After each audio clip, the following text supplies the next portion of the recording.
वृद्धों के दुश्मनों के बारे में बात करेंगे। क्या बात करेंगे? वृद्धों के दुश्मनों के बारे में। उनको जीरियाट्रिक जाइंट्स भी कहते हैं। ठीक है, तो सबसे पहला वृद्धों का दुश्मन इमोबिलिटी।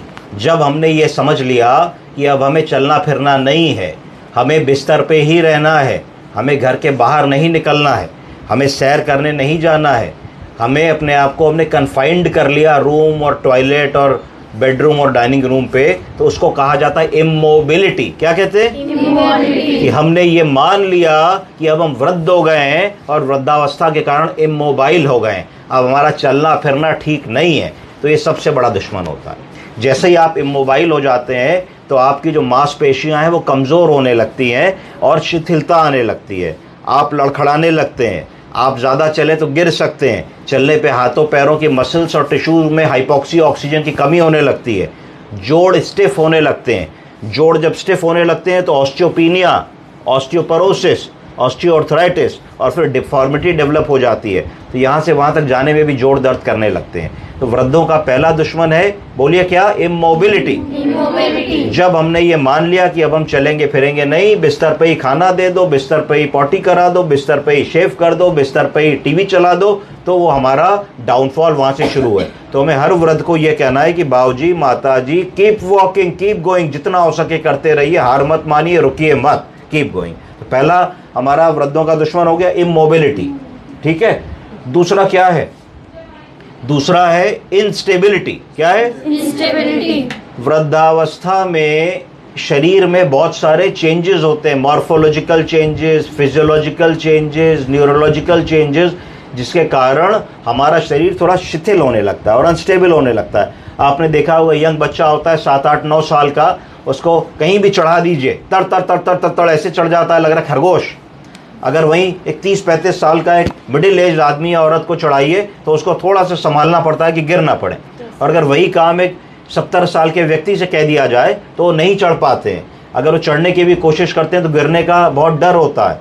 हो सकता है कि वो लोग उस समय तक आते आते छड़ी पे आ गए हों, वॉकर पे आ गए हों।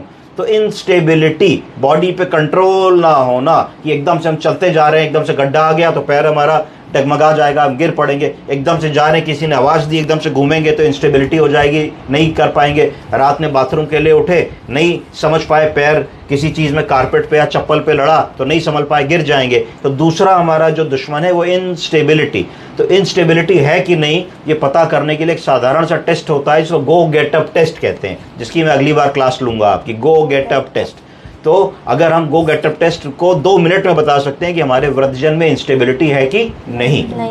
तो 2 आई हो गए, पहला हो गया इमोबिलिटी, दूसरा हो गया इंस्टेबिलिटी, तीसरा है इनकॉन्टिनेंस। बोलिए इनकॉन्टिनेंस। इनकॉन्टिनेंस का मतलब है पॉटी और सूसू को बताने की क्षमता में कमी आ जाना, इसको इनकॉन्टिनेंस कहते हैं। तो जब ये होने लगता है मरीज में तो उसकी कॉन्फिडेंस कम हो जाती है, उसका जो सेल्फ रिस्पेक्ट और सेल्फ एस्टीम है वो कम हो जाता है। आप इस बात की कल्पना कीजिए, हम लोग कहीं घूमने जाएं, पिकनिक में जाएं, पार्टी पे जाएं, सिनेमा देखने जाएं, किसी की रिश्तेदारी में जाएं, और हमको ये कंट्रोल ना हो कि अगर सूसू पॉटी आएगी तो हम रोक नहीं पाएंगे, तो हमारे मन पे क्या बीतेगी? क्या हमारा वहाँ मन लगेगा? तो उस स्थिति को देखिए कि वृद्धावस्था में एक स्थिति ऐसी आ जाती है जब आदमी को बार बार पेशाब जाना पड़ता है। 3 लक्षण आ जाते हैं, बोलिए, अर्जेंसी, फ्रीक्वेंसी, इनकॉन्टिनेंस। अर्जेंसी का मतलब अर्ज हुई तो जाना ही जाना है, नहीं जाएंगे तो निकल जाएगी। फ्रीक्वेंसी मतलब बार बार जाना, हो सकता है रात में आदमी कहे साहब 5 बार उठते हैं, तो भैया 8 घंटे की नींद में अगर 5 बार उठोगे तो सोगे कब? तीसरा इनकॉन्टिनेंस, कि जरा सा खांसे, छीके, झुके, पेशाब की थैली पे दबाव पड़ा तो थोड़ा सा पेशाब निकल गया। तो ये बुजुर्गों का तीसरा सबसे बड़ा दुश्मन होता है। तो 3 कौन कौन से हो गए? Immobility, instability, incontinence. अगला आइए, इम्पेयर्ड मेमोरी। क्या हो गया? Impaired memory. जैसे जैसे उम्र बढ़ती है ब्रेन के न्यूरॉन्स में कमी आने लगती है, ब्रेन के सेल्स वीक होने लगते हैं, और एजिंग के कारण बहुत सारे लोगों में याददाश्त में कमी आने लगती है। वो आप उनके पास जाओगे तो दादी बाबा बोलेंगे, अच्छा बेटे आ गए, और कहाँ हो आजकल, क्या कर रहे हो?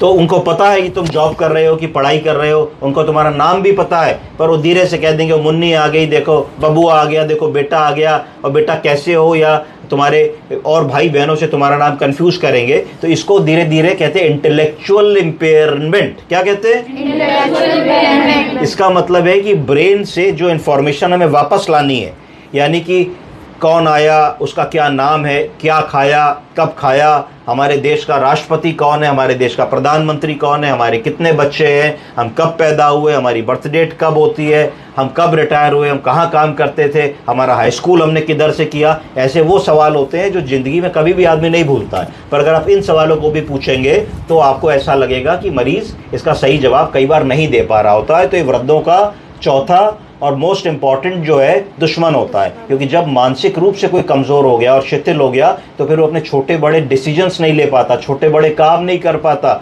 मोबाइल रिचार्ज नहीं करा पाता, बैंक से पैसा नहीं निकलवा पाता, पेंशन लेने नहीं जा पाता, डॉक्टर के पास नहीं जा पाता है, सोशलाइज नहीं कर पाता है, घर में बंद होकर के रह जाता है। तो ये ध्यान रखना है। इसके लिए MMS होता है, मिनी मेंटल स्कोर। बड़ा आसान है, दिखाओ बाबू जी ये क्या है, पेन है, ये क्या है, चश्मा है, ये क्या है, घड़ी है, और 2-4 मिनट बाद किसी और बातों में लगाओ, फिर पूछो आपको 3 चीज़ें दिखाई, बता दीजिए। अगर सब ठीक बता रहे तो MMS कहते हैं, मिनी मेंटल स्कोरिंग। तो उससे आप इवेलुएट कर सकते हैं उनकी याददाश्त की क्या स्थिति है। तो मोटा मोटा ये 4-5 चीज़ें आपको जो जीरैट्रिक जॉइंट्स या वृद्धों के दुश्मन है, इन पे आपको काम करना है, और गो गेट अप टेस्ट में अगली क्लास में बताऊंगा। Thank you. Thank you, sir.